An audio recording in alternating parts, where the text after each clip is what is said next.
Deep thoughts at the shallow end of the shower thought. Deep with WAPTech. Paradox in time is that you cannot travel backwards in time. This would create a grandfather paradox where you could disrupt time space and prevent yourself from going back in time. This is true. And there's an axiom that has been stated, you might have heard of, that information cannot leave a black hole, nor can matter. But energy can, technically, but not the coherent data that might be fed into it forward in time. Backward in time, however, there is a kind of a loophole. At the exact moment a black hole forms, especially if you can find a black hole that's forming quietly, meaning it's not really a big supernova, maybe it's a mini nova, or maybe a Chevy Citation, but at that point, just before it has an event horizon where nothing can escape, a very brief period of time out of it, like a lens, whatever orientation the information comes in, it'll come out of the black hole just before it forms.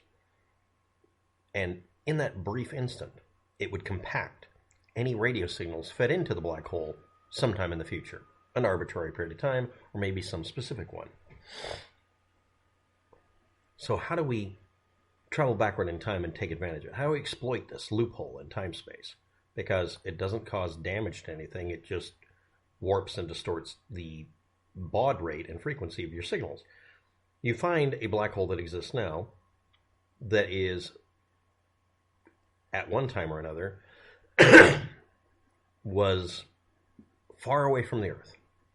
And you orbit this black hole with a transmitter that keeps changing its orbit ever so slightly.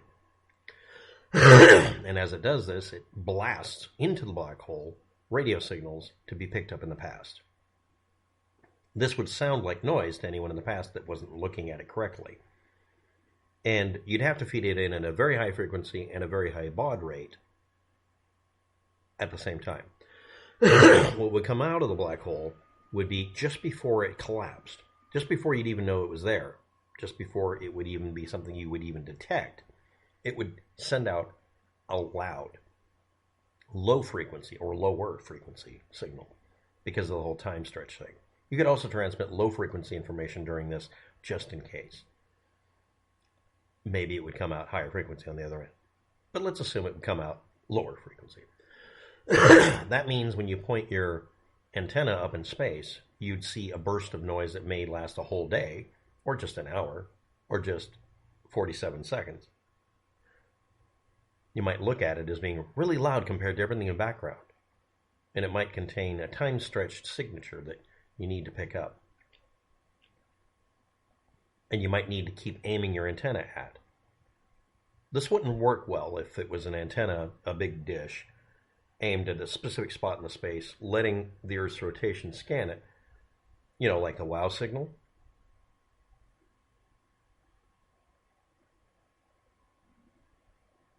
And yes, this would precede any supernova, or just a collapse of a black hole all by itself, not forming anything that we would pay attention to in the past. And you would receive possibly all the secrets of the future.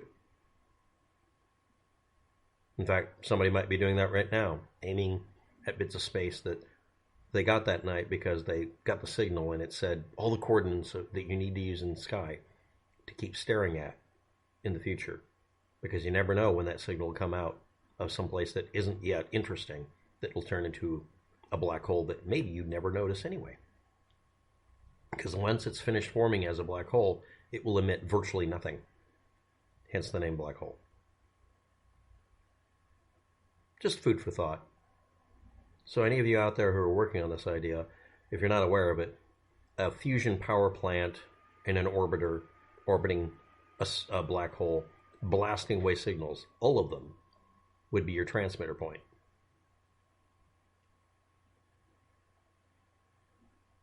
But would this work for, well, I don't know, an artificial black hole? Probably. So, is anybody pointing a ham radio set at the Large Hadron Collider run by CERN? Maybe you'll get some telex message or text message, or maybe just a YouTube video. Maybe it'll be a cat that's dancing, or that cat dancing, or Maybe it's some patent information you might want to pick up.